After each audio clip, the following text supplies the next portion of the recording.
কালকে শুটিং আছে। হ্যাঁ, সকাল 9টায় তো। তারপরে আবার ছেড়ে দিবি 2 দিন বাদে, তখন কষ্ট হবে।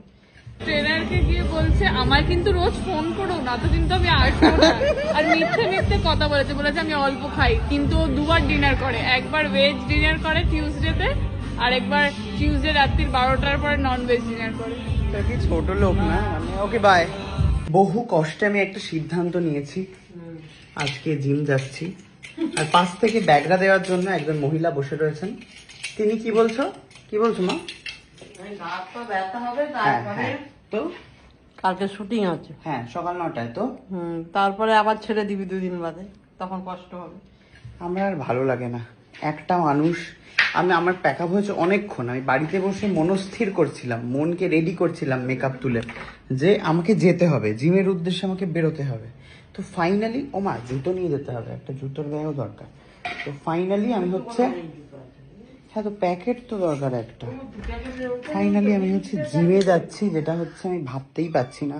সুকান্ত বলে দিয়েছে ও যাবে না, অনন্যাও বলে দিয়েছে ও যাবে না, মা বলছে আবার যাবি কেন, সবাই এরকম ব্যাগরা দিচ্ছে।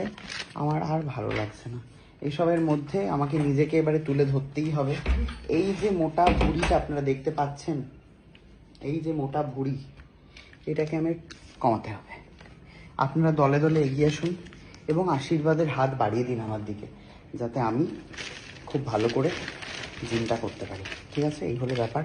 ধন্যবাদ, দেখা হচ্ছে জিমে গিয়ে। এই জিমটা যার, সে আমাকে লাস্ট 6 মাস হবে, 6 মাস ধরে আমাকে বলে গেছে যে জিমে আয়, জিমটা কর, জিমে আয়, জিমটা কর। অ্যান্ড ফাইনালি একটা বিশাল ব্যথা হতে চলেছে সারা শরীরে। জাস্ট আই ডোন্ট নো কি করবে। কত তলায় লিফটে আসলে, জিমে আসলে আর লিফটে এসে কি করব, কষ্ট করতে হবে। ওকে, সো আমি জিমে চলে এসেছি। আমার জিমে তো ফোন মানুষে সাইলেন্টে রাখে, আমিও সাইলেন্ট করে রেখেছি। সুকান্ত আমার সাথে দেখা করতে এসেছে জিমে, আমার ফোন সাইলেন্ট ছিল। আমরা জিম করে, হ্যাঁ, তোরা অন্য জিমে জিম করছিস, আমি অন্য জিমে জিম করছি, দুপা দূরে। সবাই এরকম ভাবে ব্যাকফ্লিপ দিয়ে যাচ্ছে আমাকে। ও ট্রেনারকে এখানে আসার অনেক কারণ দেখতে পেয়েছি। কি ট্রেনারকে কি? ও ট্রেনারকে গিয়ে বলছে আমায় কিন্তু রোজ ফোন করো না, তো কিন্তু আমি আসবো না। আর মিথ্যে মিথ্যে কথা বলেছে আমি অল্প খাই, কিন্তু ও 2বার ডিনার করে। একবার ভেজ ডিনার করে টিউসডেতে, আর একবার টিউসডে রাত্রির 12টার পরে নন ভেজ ডিনার করে। কি ছোট লোক না, মানে ওকে বাই।